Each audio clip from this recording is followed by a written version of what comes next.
What is up, everyone? Welcome back to another video today, and in this video we are doing the 9th installment of Random Model Airports. Today we are doing Boise Airport in Boise, Ohio. It was actually suggested by Dylan, so thank you to him for suggesting this airport. If you have any suggestions, please leave them in the comments. Again, I would recommend suggesting maybe small to medium-sized airports at best, because I don't have that many supplies, even though I just got some new models and new jet bridges for Christmas. Please know that I still can't do like major international airports. I don't even have the fleets for them anyway. I have very small portions of their fleet. So if you want to see maybe like 5 planes at like a 50-gate airport, then I guess I can do international airports. I mostly chose Boise Airport for January of 2021, mostly because this airport gets a lot of unique aircraft. For example, Alaska Dash 8, and then just some other aircraft as well. But it was mostly just the Alaska Dash 8 that operates here, so that's kind of why I chose this airport. So there are a few new models in this video that I got for Christmas. They will be featured in this video. You'll see them throughout the update. So Boise Airport's kind of set up pretty weird. So you got the main like concourse over here with all the jet bridges, and then as you go over here you have these little tiny waiting areas, which I just used Sharpie permanent markers because I think that's about as close as I can get to like the size of those little areas. I'm not sure what they are. I think they're just like little hallways where you can just walk out to a door and then onto the ramp and then board. Like one of the Dash 8s over there, I think a lot of the Dash 8s will park here. They probably never park at the jet bridge occupied gates, to my knowledge.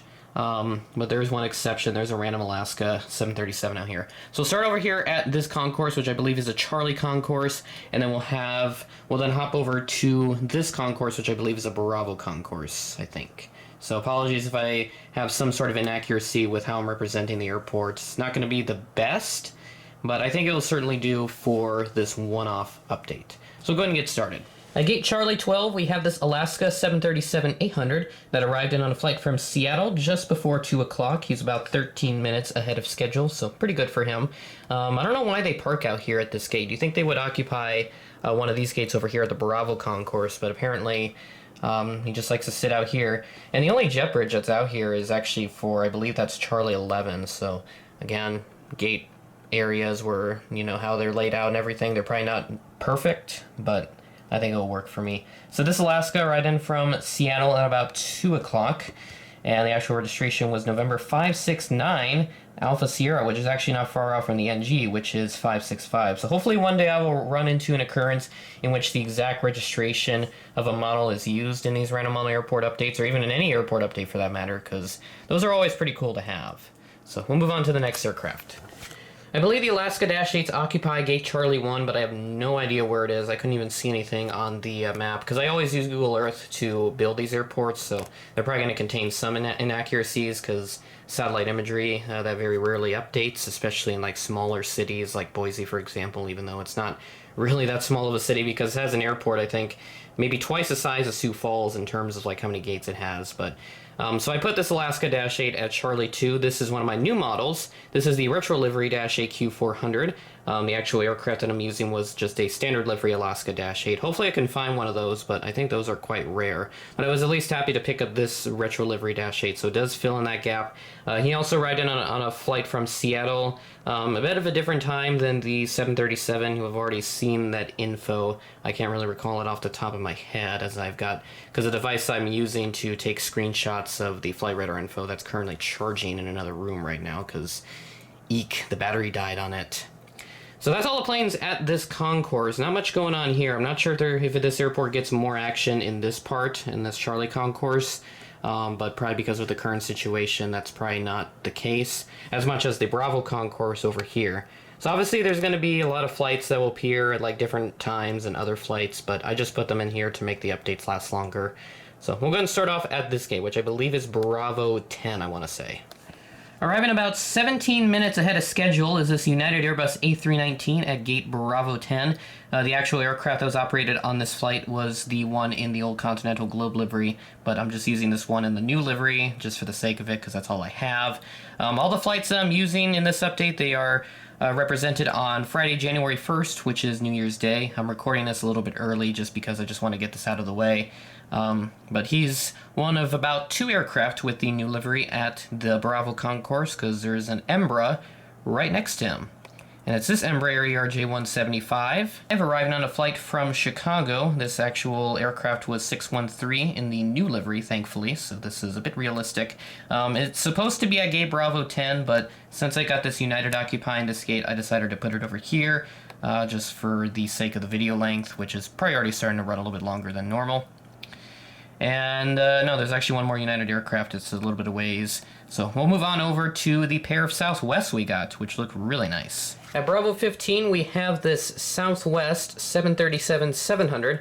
This is a Florida 1 model, but the actual aircraft that was operated was a Heart livery with the splits. He arrived at about 1:28 p.m. ahead of a scheduled 1:40 arrival from Las Vegas.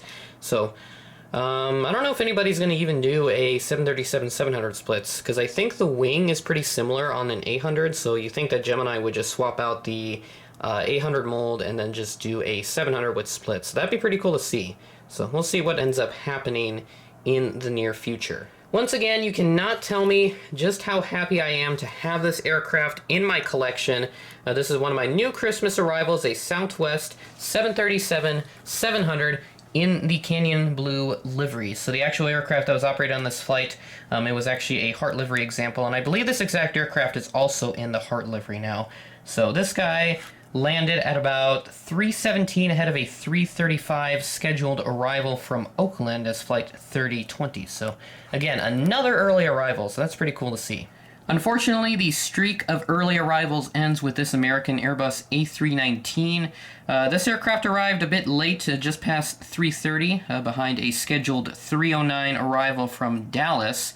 So a bit unfortunate that he did arrive a little bit late. Not sure really what happened. Possibly issues back at the origin airport that caused them to just be stuck at Dallas for a little bit longer than what they had anticipated. But nevertheless, he is here at gate Bravo 19. Yet another new model for the collection at Bravo 21 is this United Express CRJ-200 in the Continental Globe livery. The actual aircraft that I'm using to represent this flight is actually one in the new Evolution Globe livery, the blue livery. I'm really hoping Gemini Jets does a release on that very soon. Especially, I also want them to do one with the Airbus A320, since there's a couple of them that have the new livery as well. But as far as we know with Gemini Jets, they're probably not going to do another regional jet for quite a while, I would want to say. But this aircraft arrived quite early, about 1:09 p.m. ahead of a 1:34 arrival, a scheduled arrival, from San Francisco. So pretty interesting to see. So pretty happy to have this. It does definitely replace my Battleship Gray. Very happy to have this. So one more aircraft, and then the update will be over. At the Bravo 22, we have a Delta Airbus A321 that just landed in from Minneapolis as flight Delta 697. He arrived about a few minutes behind schedule, but is still relatively on time. And in fact, as I record this, I believe the flight has just landed. So that's pretty interesting to see. It is obviously the Gemini mold with the slightly oversized engines and whatnot. I would have gotten the NG, but I just don't see a point in getting rid of this because I just want to hang on to it anyway. And I also got the Delta thank you, so yeah, I'm pretty happy with that. And that's it for the update. I also wanted to do one with a Delta A320 at, I believe, this gate right here from Atlanta, but because just of how the jet bridge, or the gate apron it's not really holding up for whatever reason, so let me show you here. So if I put the model on it, it's just going to tip over. It's essentially tail heavy at this point, so I don't know what happened there. There's something wrong with the floor right there, but that's it for the update. So, this is actually my first video filmed of 2021, so the Joe Foss update that you saw last week, or actually 2 weeks ago rather, because there's 5 Fridays this month. That was not the first film video of 2021, as some people would assume. This is actually the first video filmed this year. I can't say that right. So that being said, that is the end of the video. Thanks for watching, and I will see you in the next video.